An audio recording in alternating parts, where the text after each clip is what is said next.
حضرت ابو بکر صدیق رضی اللہ تعالیٰ عنہ کے دور میں ایک شخص ملک شام سے سفر کرتا ہوا آیا اور آپ کی خدمت میں حاضر ہوا اور عرض کرنے لگا کہ آپ امیر بھی ہیں یعنی مالدار بھی ہیں اور امیر بھی یعنی مسلمانوں کے سربراہ بھی ہیں۔ عرض کرنے لگا حضور میرے اوپر قرضہ چڑھ گیا ہے، میری مدد کریں۔ تو آپ اس کو اپنے گھر لے گئے۔ وہ شخص کہتا ہے کہ باہر سے دروازہ بہت خوبصورت تھا لیکن گھر پر ایک چارپائی بھی نہ تھی، کھجور کی چھال کی چٹائیاں بچھی ہوئی تھیں اور وہ بھی پھٹی ہوئی تھیں۔ فرماتے ہیں کہ سیدنا صدیق ابو بکر رضی اللہ تعالیٰ عنہ نے مجھے بھی چٹائی پر بٹھا لیا اور مجھے کہنے لگے یار ایک عجیب بات نہ بتاؤں؟ میں نے کہا جی بتائیے۔ تو عرض کرنے لگے 3 دن سے میں نے ایک اناج کا دانہ بھی نہیں کھایا، کھجور پر گزارا کر لیتا ہوں، آج کل میرے حالات کچھ ٹھیک نہیں ہیں۔ تو شخص کہنے لگا حضور میں اب پھر کیا کروں، میں تو بہت دور سے امید لگا کر آیا تھا۔ تو فرمانے لگے تو عثمان غنی کے پاس جا۔ شخص کہنے لگا مجھے تو بہت سارے پیسے چاہیے۔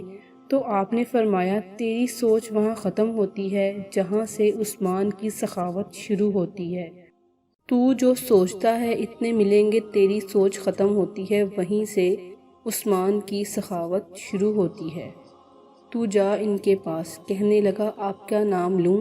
مجھے امیر المومنین نے بھیجا ہے۔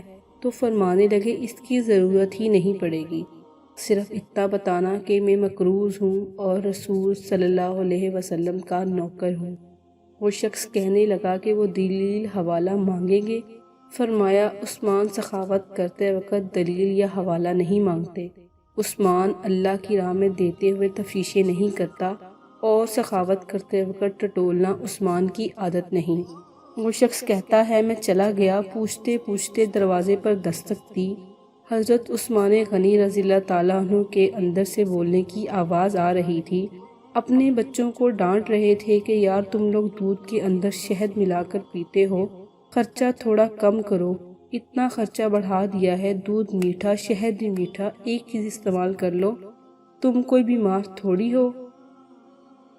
شخص کہتا ہے میں نے کہا ابو بکر تو بڑی باتیں بتا رہے تھے، یہاں تو دودھ اور شہد پر لڑائی ہو رہی ہے اور مجھے تو کئی ہزار دینار چاہیے، کیا یہ دے دے گا؟ شخص کہتا ہے کہ میں ابھی یہ سوچ ہی رہا تھا کہ اندر سے دروازہ کھلنے کی آواز آئی، وہ باہر آئے اور میں نے کہا السلام علیکم، انہوں نے سلام کا جواب دیا اور وہ سمجھ گئے کہ میں مسلمان ہوں اور مخاطب ہو کر کہنے لگے معاف کرنا، بچوں کو ذرا ایک بات سمجھانی تھی، آنے میں ذرا دیر ہو گئی۔ ان کا پہلا جملہ ان کے بڑے پن کا مظاہرہ کر رہا تھا۔ پھر دروازہ کھلا اور مجھے انہوں نے گھر بٹھایا اور میرے لیے جو پہلی چیز پیش کی گئی وہ دودھ میں شہد ڈال کر دیا گیا اور پھر کھجور کا حلوہ پیش کیا۔ وہ شخص کہتا ہے کہ میرے دل میں خیال آیا عجیب شخص ہے، گھر والوں کے ساتھ جھگڑا کر رہے تھے، ایک چیز استعمال کیا کرو، میرے لیے 3 چیزیں آ گئی ہیں، لیکن ابھی میرا تصور جمع نہیں تھا کہ میں نے دل میں خیال کیا اتنا تگڑا نہیں جتنا ابو بکر صدیق رضی اللہ تعالیٰ عنہ نے بتایا ہے۔ وہ شخص کہتا ہے کہ کھلانے پلانے کے بعد پوچھنے لگے کیسے آئے ہو؟ میں نے کہا میں مسلمان ہوں اور ملک شام کے گاؤں کا رہنے والا ہوں اور کچھ کاروباری مشکلات آئیں تو مقروض ہو گیا ہوں اور میرے اوپر قرضہ ہے اور مجھے کچھ پیسوں کی حاجت ہے۔ کہنے لگا میں نے کچھ پیسے کہا تو انہوں نے ایک آواز دی تو ایک غلام اونٹ پر سامان لدا ہوا لے کر حاضر ہوا۔ شخص کہتا ہے کہ مجھے 3000 اشرفیاں چاہیے تھیں، ابھی میں نے بتایا نہیں تھا کیا؟ حضرت عثمان رضی اللہ عنہ کہنے لگے اس اونٹ پر تیرے لیے، تیرے گھر والوں کے لیے میں نے کپڑے اور کھانے پینے کا سامان اور 6000 اشرفیاں لکھوا دی ہیں اور تو پیدل آیا تھا، اب اونٹ لے کر جانا۔ شخص کہنے لگا میں نے فوراً سے کہا حضور یہ اونٹ انہیں واپس کرنے کون آئے گا؟ حضرت عثمان فرمانے لگے واپس کرنے کے لیے دیا ہی نہیں ہے، یہ تحفہ ہے، تو لے جا۔ شخص کہتا ہے کہ میں کہاں سے چلا تھا ڈھونڈتا ہوا اور پھر مدینے میں آیا، اور جب مدینے میں آیا تو اللہ نے مجھے جھولی بھر کر عطا فرمایا۔ کہتا ہے میری آنکھوں میں آنسو آ گئے اور میں نے کہا حضور آپ نے تو مجھے میری ضرورت سے کہیں بڑھ کر نواز دیا ہے، معاف کیجیے گا، میں سوچ رہا تھا دودھ شہر پر تو گھر میں لڑائی ہو رہی ہے۔